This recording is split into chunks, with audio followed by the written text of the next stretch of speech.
After recently rewatching the Chunin exam arc a few times, and revisiting some of my other favorite episodes of anime, I was thinking to myself, what makes this medium an escape for so many of us? How has it helped us belong in a world we never thought we could? Connect with characters and concepts on a scale we never thought possible. Whether it's a boy with a simple dream who grows up only to find out that the lines of good and evil aren't just black and white that connected with you, or maybe it's Simone or Deku's hero journey, a chance for a nerd like Hirano to play the badass we all long to be, to relate to the emotional and mental illness of the cast of Evangelion, or dealing with the same reclusive lifestyle and resentment towards society as Sato. Maybe like me, you live your life somewhat vicariously through anime and its characters, never experiencing after-school clubs, true camaraderie amongst friends, someone who brings color into your life like a romance, a relationship. No matter what it may be, anime has something to offer, even if it's just an outlet of an emotion you never thought you had, or just pure enjoyment, because given the chance, I think everyone can enjoy the medium we all love so much. I'm not open with my love of anime, and it's not something I usually ever bring up first.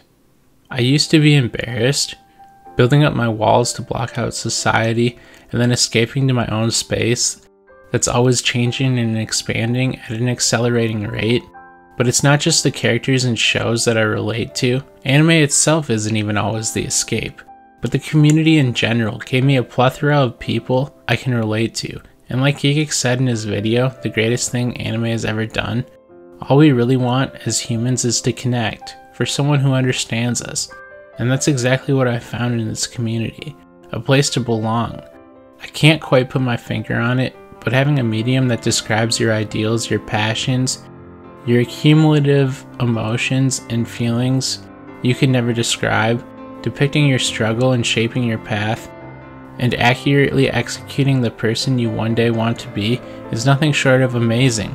The amount of times I was all alone watching anime in my room, I've never been more connected, getting online, discussing new shows, plots, themes, and predictions for the next episode, or just plain getting overly invested in the best girl war with no end in sight.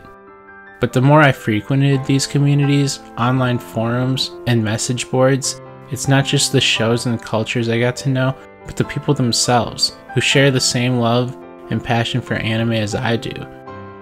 No matter how our tastes may vary, from elitists to shonen casuals, slice of life moe enthusiasts to Gundam mecha fanboys, and everything in between, we all share something priceless. The ability to connect with one another, because you would be surprised how these animations coming from Japan attract so many people with similar thought processes, ideas, issues that go far beyond the interests of an anime.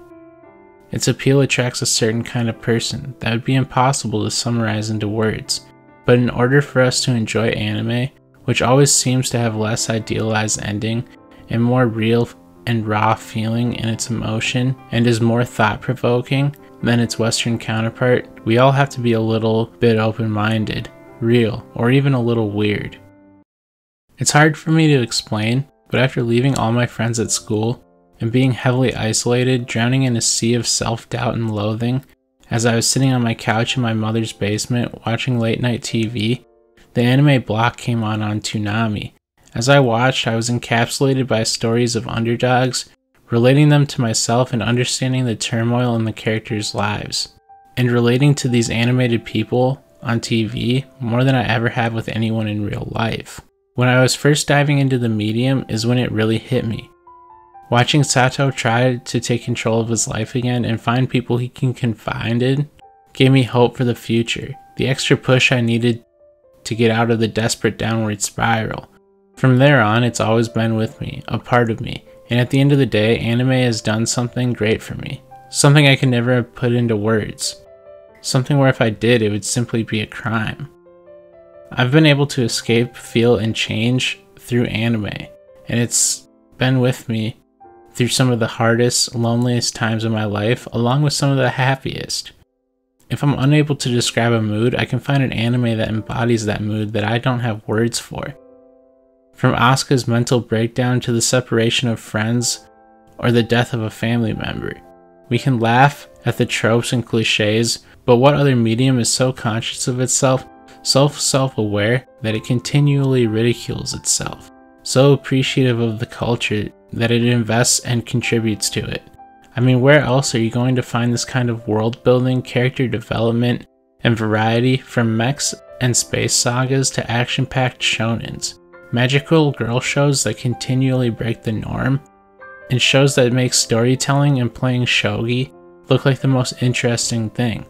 I'm not at the point yet where I can put my love of anime into words or explain it in a video, but after watching some of my favorite episodes, movies, and a few YouTube videos, I thought I would try my best to convey that to you guys. I hope anime can touch you in the way that it's affected me, and never be ashamed to love the stuff you do.